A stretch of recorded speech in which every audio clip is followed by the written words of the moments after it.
우리 옆 사람 한 번 더 축복합시다. 당신이 기도의 사람입니다. 우리가 하나님 앞에 기도할 때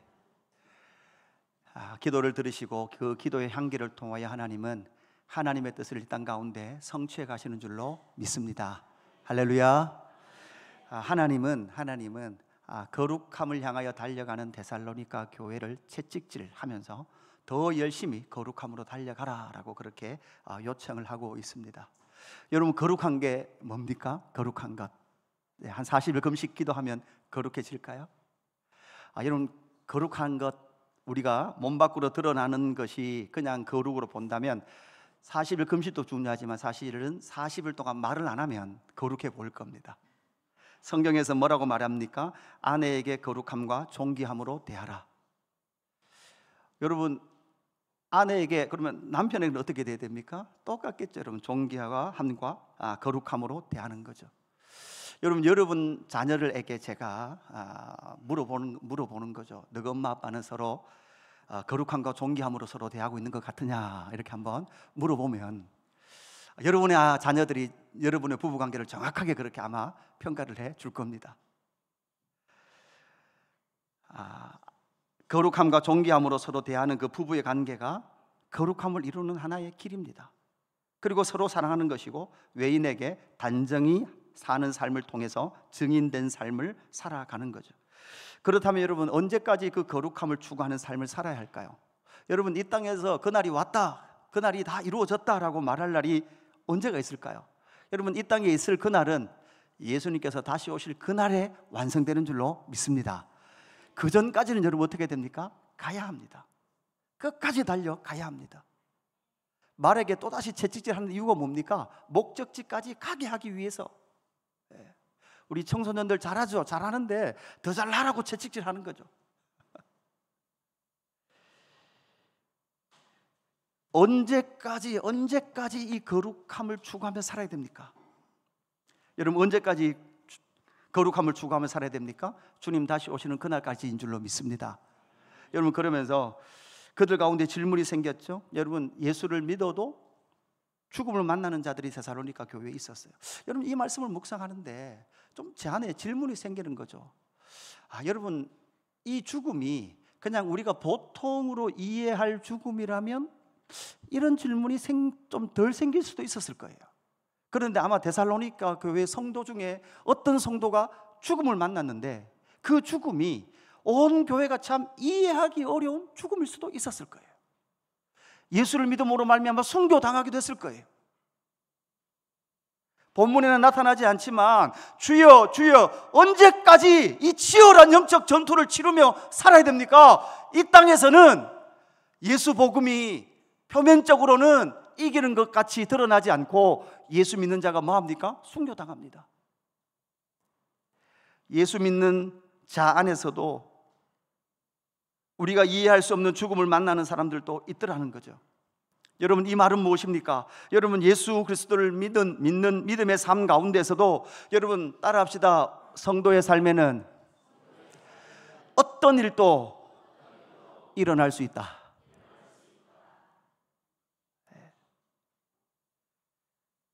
일어날 수 없다가 아니라 일어날 수 있죠. 무엇까지도요? 죽음까지도. 그러나 그 죽음, 우리 성도의 삶 가운데 어떤 일이라는 것에 우리가 생각하는 가장 그 어떤 일에 슬픔의 극치인 죽음을 만날지라도 예수 안에서 죽은 자, 예수 안에서 자는 자는 복되다. 왜냐? 예수 그리스도께서 다시 오시는 그날 온전한 영광 가운데로 일어나게 될 줄로 믿습니다. 그러면서 주님 다시 오실 때까지 인내하라라고 말씀하면서 믿음과 소망과 사랑의 덕을 세우는 공동체로 나아갈 것에 대해서 말씀하고 있습니다. 그러면서 오늘 이제 데살로니가 전서를 마무리하면서 바울은 하나님의 뜻에 대해서 우리에게 말씀해 주고 계십니다. 여러분, 하나님의 뜻, 여러분 멀리 있지 않습니다. 오늘 본문에 말씀하고 있죠. 18절 후반절입니다. 우리 같이 한번 화면을 보시고 우리 어린아이들도 초등부 아이들도 앞으로 보세요. 자, 앞으로 보시고 우리 같이 하나님의 뜻을 같이 봉독하도록 합니다. 시작. 이것이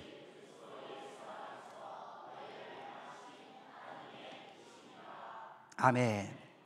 이것이 그리스도 예수 안에서 너희를 향하신 하나님의 뜻이에요. 하나님의 뜻을 잘 알아야 돼. 하나님의 뜻. 하나님의 뜻을 잘 알아야 되는데, 이것이 그리스도 예수 안에서 너희를 향하신 하나님의 뜻이라는 그것이 무엇이냐? 여러분, 이 하나님의 뜻의 첫 번째는 우리 같이 한 목소리로 봉독합니다. 시작. 교회의 영적 질서 속에서 살아가라. 데살로니가 교회에 복음을 전했습니다. 복음을 3주 동안 전함으로 말미암아 그곳에 무엇이 세워졌습니까? 교회가 세워졌습니다. 그리고 디모데와 실라, 이 사람들을 남겨놓고 그렇게 교회가 세워져 갔습니다. 데살로니가 교회는 유대인으로부터 박해를 받았습니다. 로마로부터 박해를 받았습니다. 그래서 그 박해 가운데, 고난 가운데 성도의 죽음과 또한 성도들의 박해 가운데 데살로니가 교회는 놓여 있었습니다. 여러분, 그럴 때 여러분 어떤 질문을 할 수밖에 없습니까? 하나님의 뜻이 뭡니까? 하나님의 뜻이 뭡니까?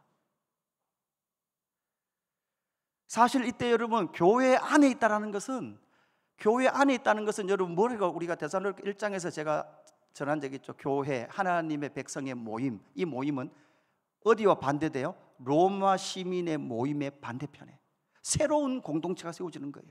그런데 새로운 공동체는 유대인으로부터 박해도 받고, 누구로부터도 박해를 받아요? 로마로부터도 박해를 받아요.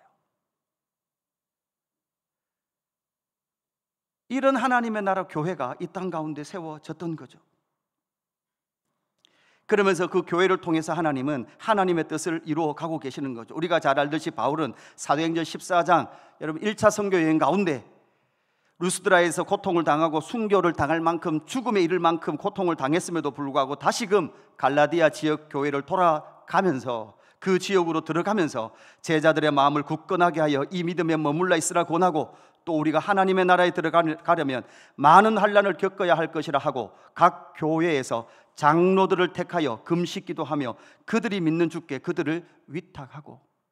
이 말은 무엇입니까? 그 교회의 장로들, 여기서 장로라는 것은 목회자로부터 주님의 몸된 교회의 직분자, 하나님의 교회를 맡을 자들을 금식하여 그들을 믿음의 주께 위탁함으로 바울은 그 교회를 세워갔다라는 사실이죠.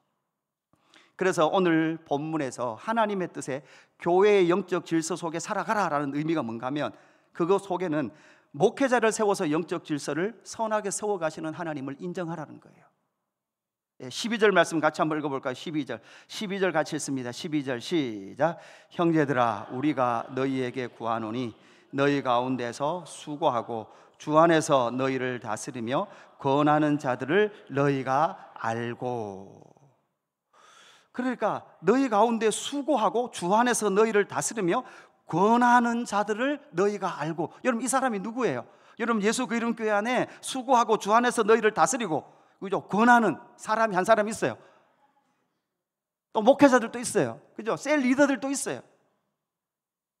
그러니까 수고하고 다스리며 권하는 자, 이 사람이 바로 교회의 질서 가운데 목회자, 장로, 집사, 권사, 셀 리더, 교사들을 세우셔서 하나님은 주님의 몸된 교회를 이 땅 가운데 세워가시는 게, 질서 가운데 세워가시는 것이 누구의 뜻이에요? 하나님의 뜻이라는 거예요.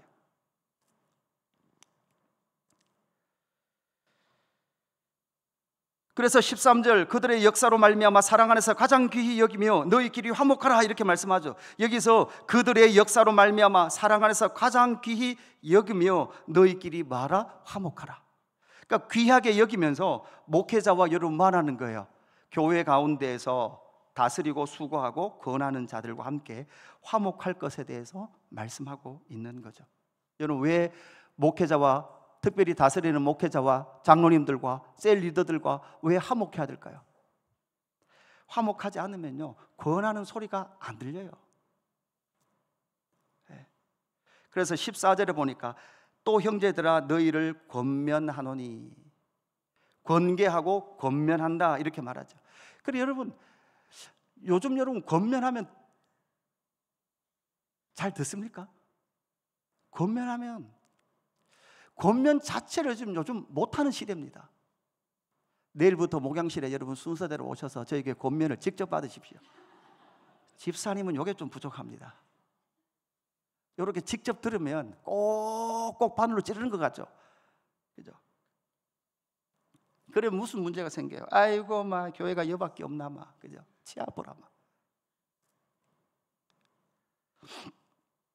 바울은 골로새서 1장 28절에 우리가 그를 전파하며 각 사람을 권하고 모든 지혜로 각 사람을 가르치면 각 사람을 그리스도 안에서 완전한 자로 세우려 함이니. 여러분, 그래서 여러분 죄송하지만 목회자는 각 사람에게 권하는 거예요. 권하는 거예요. 목사를 왜 자꾸 권하냐? 여러분, 사명이에요, 권하는 게. 죄송합니다. 죄송합니다. 제가 여러분 밥을 사드릴 수 있어요. 저와 밥 먹고 싶은 분들은 제가 충분히 사드릴 수 있어요. 그런데 비싼 밥을 드시면 드실수록 하기 힘든 일을 맡으셔야 돼요. 충분히 밥 사드릴 수 있습니다. 수고하는 거죠. 무엇을 위해서 수고합니까? 여러분, 목사인 제가 무엇을 위해서 수고합니까? 나의 성공이나 나의 번영을 위해서 수고하고 있습니까? 그것이 아니라 우리가 그를 전파했단 말이에요. 누구를? 예수 그리스도의 몸된 교회를 위하여, 그리고 예수 그리스도 안에서 너희를 완전한 자로 세우기 위해서. 그래서 여러분, 9월 이제 포스터 보셨지만 내일 또 1분짜리 영상이 또 돌아가겠지만 여러분이 온전한 예배자로 서기를 저는 갈망합니다. 그래서 기도하면서 많은 고민이 돼요.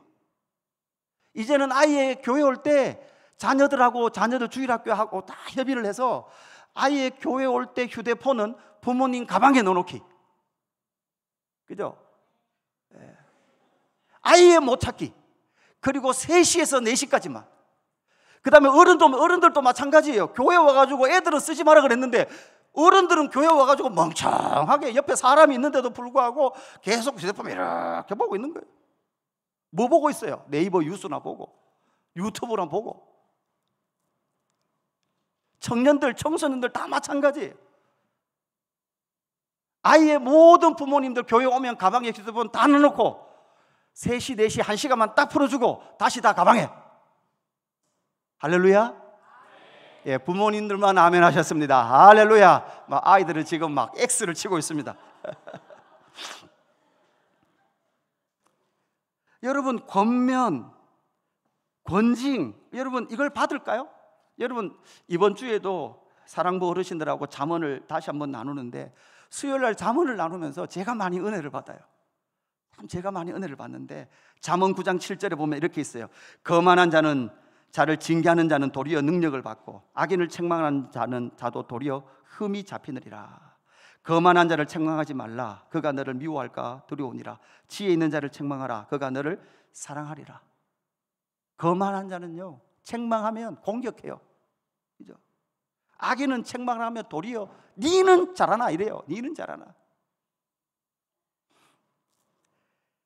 거만한 자는 책망하지 말래요. 여러분 거만합니까? 겸손합니까? 여러분 강대상에서 선포되는 이 말씀을 여러분은 주님의 말씀으로 받고 있습니까? 고 옥하는 목사님이 1987년에 이 말씀을 하셨더라고요.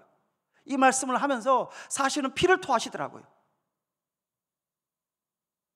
과연 사랑의 교회 성도들이 권면을 받을 수 있을까? 내가 이 말도 나와요. 내가 이러려고 내가 교회를 개척하고 교회를 세운다라는 회의감이 들 만큼. 여러분, 목회자를 마음으로 존중하십시오. 그러나 여러분 성도의 양심이 허락하는 선에서 존경하십시오. 이게 옥하는 목사님 마지막 정의더라고요. 목회자를 어떻게 존경하는가 하면 성도의 여러분 가운데 있는 양심이 허락하는 선에서 존경하래요.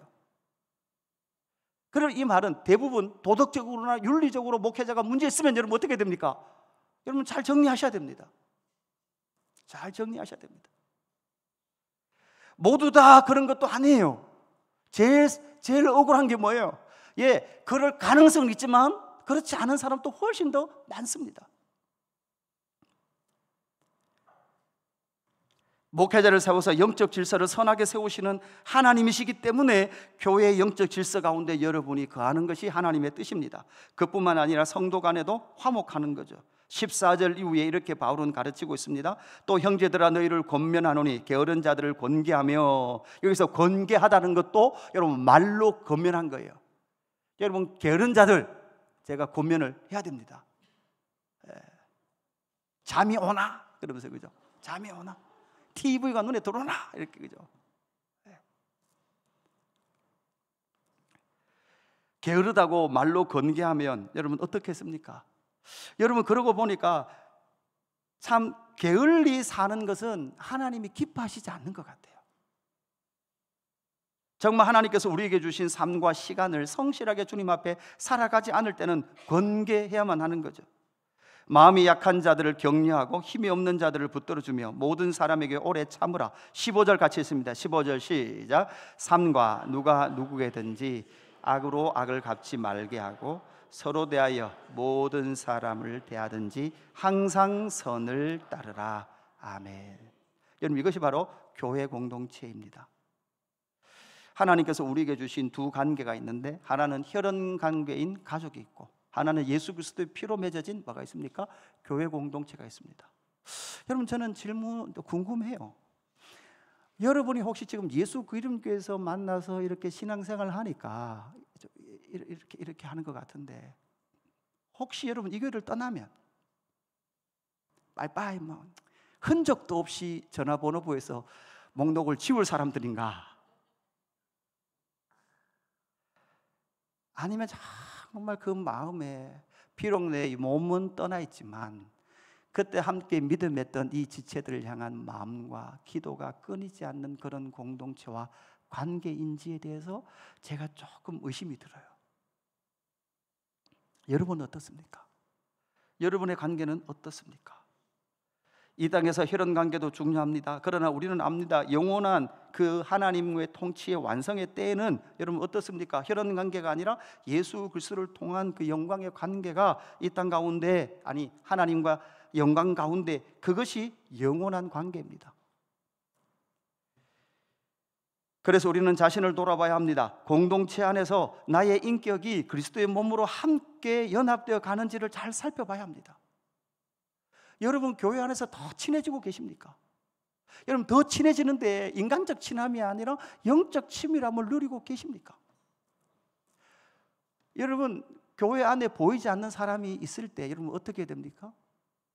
관심을 가지고 제일 먼저 해야 될 게 뭐예요? 기도를 해주셔야 됩니다. 기도를.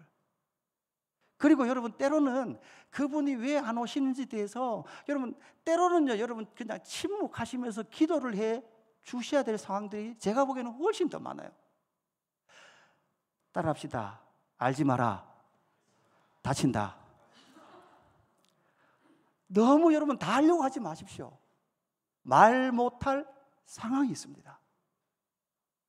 여러분 말씀을 드리지만 교회 안에서 여러분들이 아이고 목사님이 이렇게 하시면 정말 좋은데, 여러분 예를 들어 A를 하나 B를 하나 윤리적인 문제가 없어요. 그죠? 윤리적 문제가 있으면 제가 윤리 도덕적 재정적 문제가 있으면 저를 향한 여러분의 마음의 존경을 지우셔도 돼요.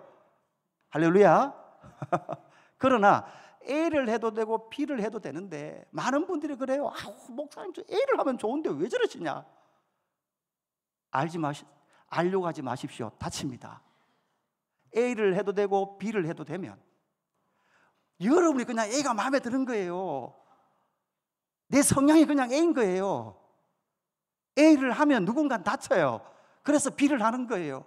좀 느리지만 그렇게 결정한 거예요. 그런데 그거 갖고 몰아세우면 목사는 도망갈 데가 없어요.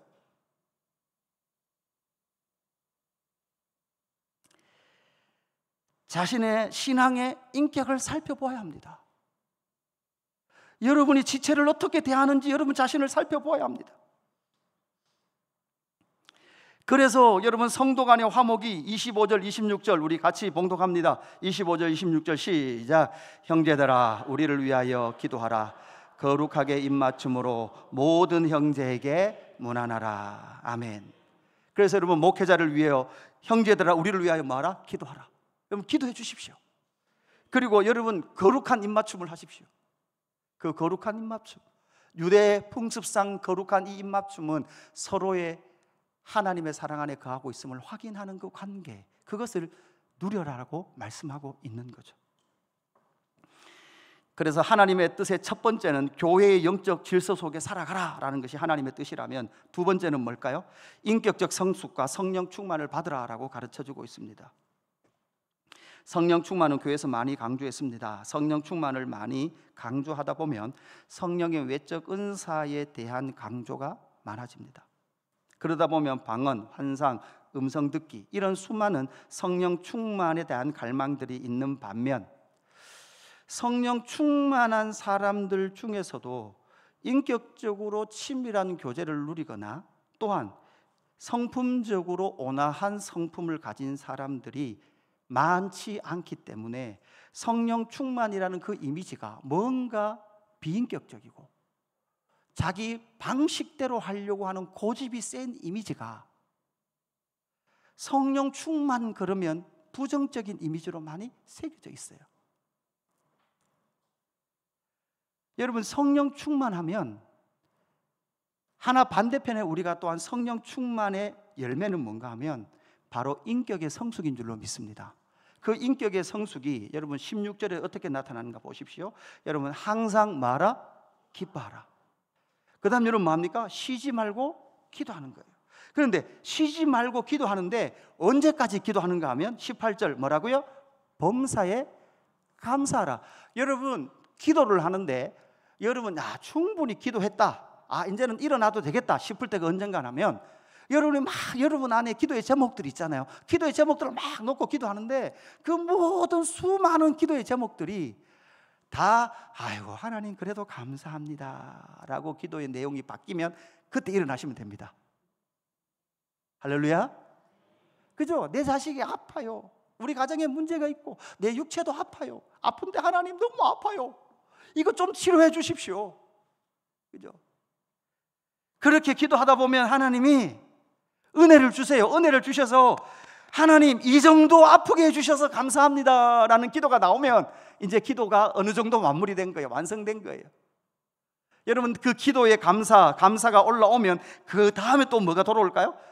기쁨이 샘솟는 줄로 믿습니다.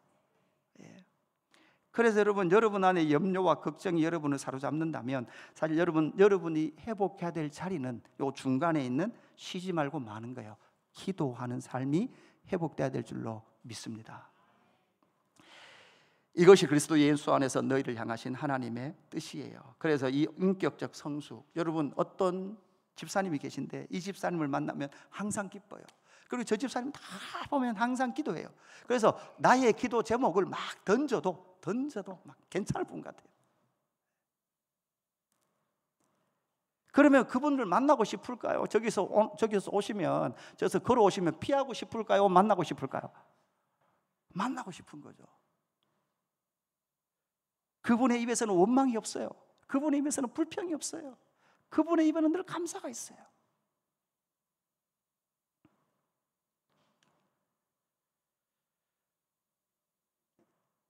빌립보서 4장 3절 이렇게 말합니다. 또 참으로 나와 멍에를 같이 한 내게 구하노니 복음에 나와 함께 힘쓰던 저 여인들을 돕고 또한 글레멘트와 그 외의 나역 동력자들을 도우라. 그 이름들이 생명책에 있느니라. 주 안에서 항상 기뻐하라. 내가 다시 말하노니 뭐해라? 기뻐하라. 복음에 참여하면서 함께 기뻐할 것에 대해서 바울은 건면하고 있죠. 빌립보에서도 이미 주 안에서 항상 기뻐하라. 내가 다시 말하노니 기뻐하라. 그 기쁨은 결국은 쉬지 않고 기도를 통해서 우리의 모든 기도의 제목의 그 염려들이 무엇으로? 기쁨과 감사로 바뀔 때 우리의 성품이 점점 예수 그리스도를 닮아가는 줄로 믿습니다. 그리고 그 성격의 성도의 인격이 성숙해진다면 그 다음에 성령의 충만을 받는 거죠.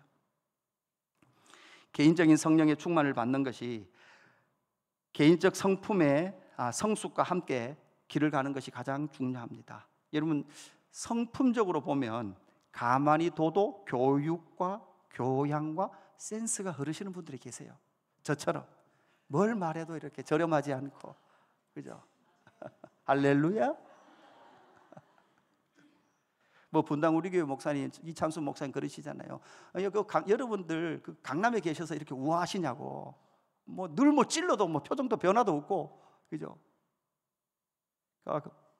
저는 분당 우리 교회 가봤거든요. 진짜 그 천당 밑에 분당이라 그러잖아요. 그 분당 학교 바로 뒤에도 할렐루야 교회라고 큰 교회가 있어요.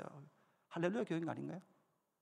무슨 교회 큰 교회가 하나 있어요. 있고 바로 밑에 이제 그 학교 강단에서 예배를 드리는데 저 여름에 언제 휴가 때 개척하기 전이군요. 개척하기 전에 분당 우리 교회에서 한번 예배를 드려보려고 막 갔단 말이에요. 갔는데 몇 부 예배 아직도 40분 전인가 그래요. 40분 전인가 30분 전인가 그래요. 뭐 지금 가면 충분하겠지. 그리고 운동장에 주차하고 막 아내랑 막 헐레벌떡 갔는데 아직 예배 30분 전인데, 그죠?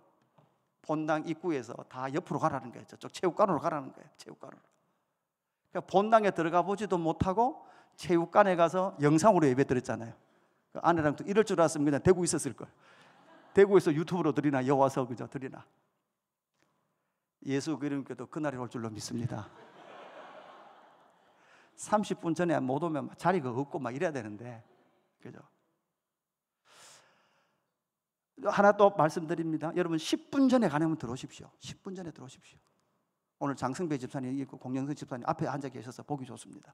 그죠? 항상 무슨 여러분 여기서 보면 그 앞머리가 없는 그 앉은 좌석이에요. 여기 요만 반달 모양으로 쫙 안 앉아요, 그죠?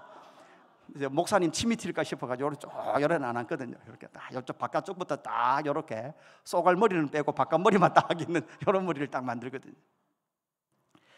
10분 전에 오셔서 여러분 오늘 우리에게 주실 하나님의 말씀의 본문을 반드시 묵상하십시오.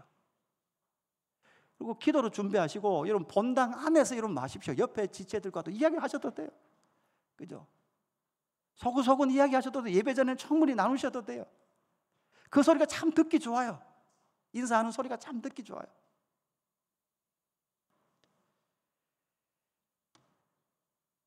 성령 충만을 받는데, 그래서 오늘 19절 우리가 잘 알죠. 이 세 가지는 잘 알잖아요.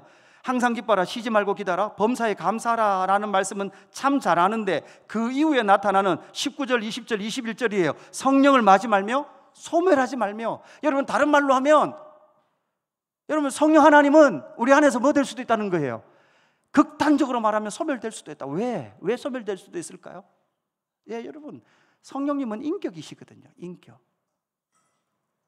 친구와 약속 10번 어기면 그 친구 여러분 연락할까요? 안 할까요? 여러분 친구에게 여러분 돈 300만 원 떼먹고 안 주면 여러분 계속 친구 할 거예요? 안 할 거예요? 안 할 거잖아요. 비인격적이잖아요. 성령님은 인격입니다. 성령을 소멸하지 말며 예언을 멸시하지 말고. 이 예언은 우리가 잘 알고 있습니다. 무엇입니까? 결국은 하나님의 말씀이죠. 말씀을 선언하고 있는 이런 설교적 행위를 사실은 예언의 모든 넓은 의미에 시킬 수 있는 거예요. 그래서 강도권 자체가 보장되어 있는 목회자를 통해서 여러분은 말씀을 듣는 거죠. 21절 범사에 좋은 것을 취하고 악은 어떤 모양이라도 여러분 뭐라고요? 버리라. 그래서 오늘 본문 27절에 보면 이렇게 말입니다. 내가 주를 힘입어 너희를 맹하노니 모든 형제에게 뭐라고요? 이 편지를 읽어주라. 이 편지를 읽어주는 것 자체가 여러분 뭐가 되는 거예요? 바로 예언적 행위가 선포되어지는 거죠. 하나님의 말씀을 그들 가운데 선포하고 읽어주는 거죠. 그래서 인격적 성숙과 성령의 충만을 받을 것에 대해서 그것이 바로 하나님의 뜻이다라는 거죠. 세 번째 하나님의 뜻은 같이 한번 봉독합니다. 타이틀 시작. 주님 강림하신 그날까지 성도의 전인격을 보존하라. 아멘. 주님이 강림하시는 그날, 여러분 이 데살로니가 교인들에게 주님 반드시 다시 오신다라는 이 말씀을 할 때 그들은 아마 주님 오실 것을 정말 그들의 세대에 기대했을 거예요.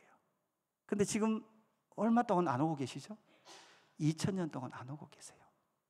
오늘 아침에도 제가 그 말씀을 전하면서 말이 약간 말이 약간 꼬인 것 같아요. 여러분 우리가 기대하는 건 뭐죠?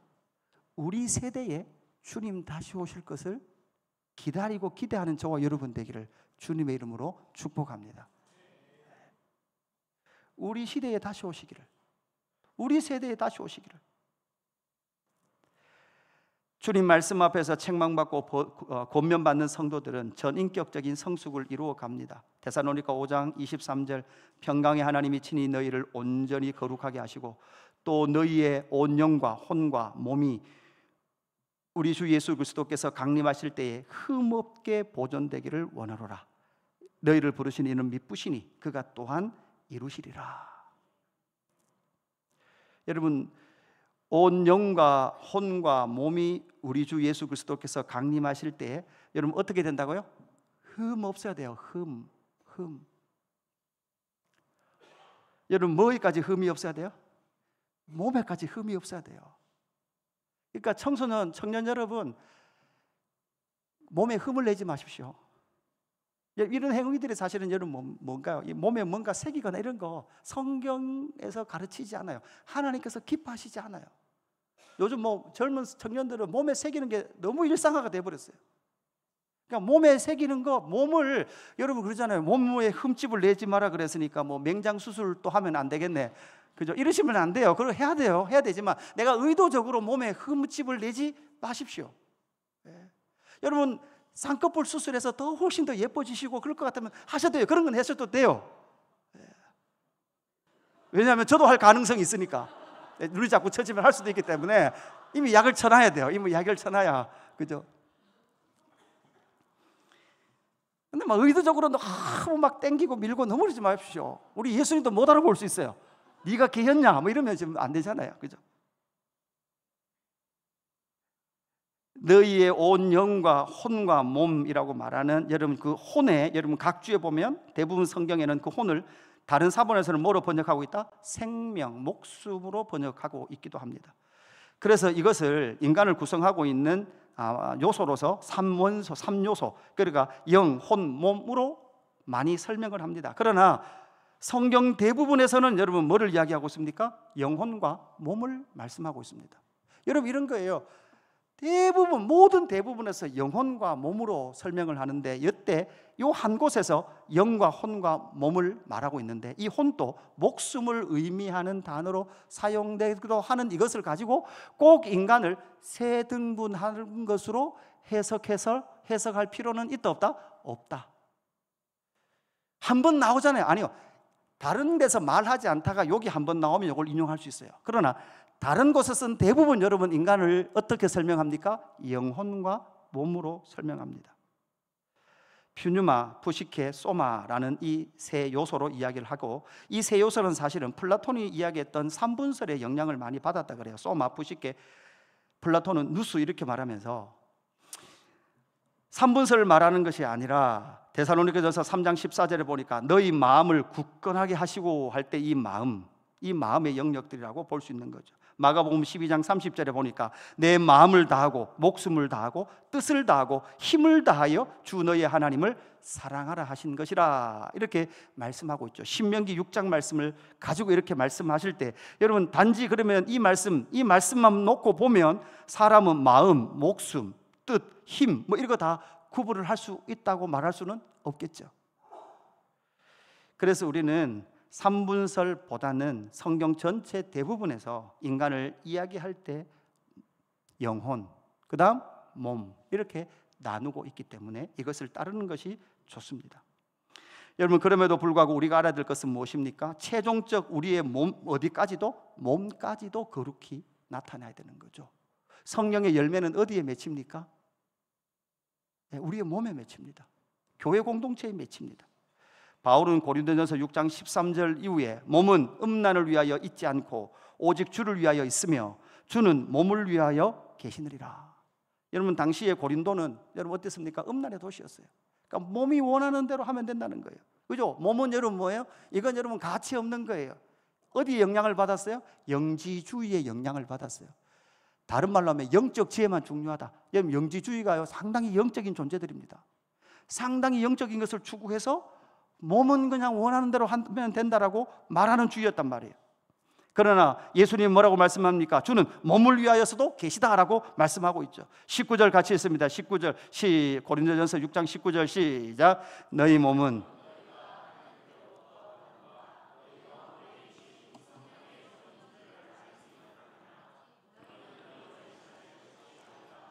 아멘. 여러분 우리의 몸도 하나님의 것인 줄로 믿습니다. 우리의 육신이 몸뚱이 자체도 이거 결코 부정한 것 아니에요. 더러운 것 아니에요. 주님은 이 몸까지도 온전한 몸으로 부활체의 영광으로 이끌어 가시는 줄로 믿습니다. 이런 주님의 사람들, 주님 강림하시는 그날까지 성도의 전인격을 보존하기를 원하시는 거죠. 우리 주 예수 그리스도를 강림하실 때 흠없게 보존되기를 원하노라.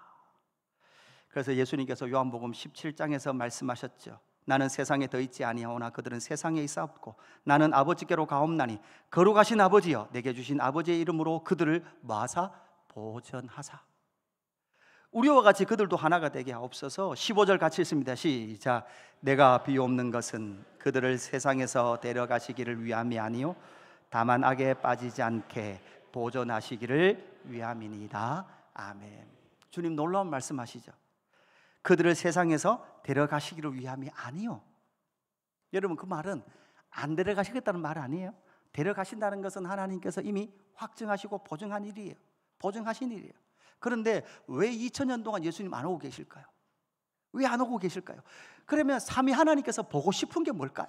보고 싶은 게, 이 보고 싶은 게 뭔가 하면 우리 주 예수 그리스도께서 강림하실 때 너희의 온 영과 혼과 몸이 흠없게 보존되어 있는 주님의 사람들을 보고 싶은 거예요. 할렐루야. 예. 이런 사람들이 부흥의 세대들인 줄로 믿습니다. 여러분, 우리의 몸조차도 성령의 전으로 성령 하나님이 이끌어 가시는 대로 순종하는 그 몸으로 나오는 그 열심을 가진 그 사람들이 이 땅 가운데 나타나는 것이 바로 하나님의 뜻인 줄로 믿습니다. 오늘 말씀을 정리합니다. 하나님의 뜻이 뭐냐? 여러분, 어렵게 생각하시는데 오늘 바울은 데살로니가 교회에다가 아주 간단하게 가르치고 있습니다. 교회의 영적 질서 속에 살아가라. 그것이 바로 하나님의 뜻이다. 두 번째, 인격적 성숙과 성령의 충만을 받으라. 이 두 가지는 함께 간다고 반드시 기억하십시오. 주님 강림하시는 그날까지 성도의 전인격을 보존하시기를 주님은 원하시고 또한 그 일을 위하여 우리를 인도하시는 줄로 믿습니다. 오늘 우리 이 찬양으로 기도하며 나가기 원합니다. 주님 다시 오실 때까지 나는 이 길을 가리라. 여러분, 어떤 길입니까? 하나님의 뜻을 이루어가는 길인 줄로 믿습니다. 여러분, 그 길을 함께 믿음으로 걸어가는 예수 그리스도의 믿음의 지체들 되기를 주님의 이름으로 축복합니다.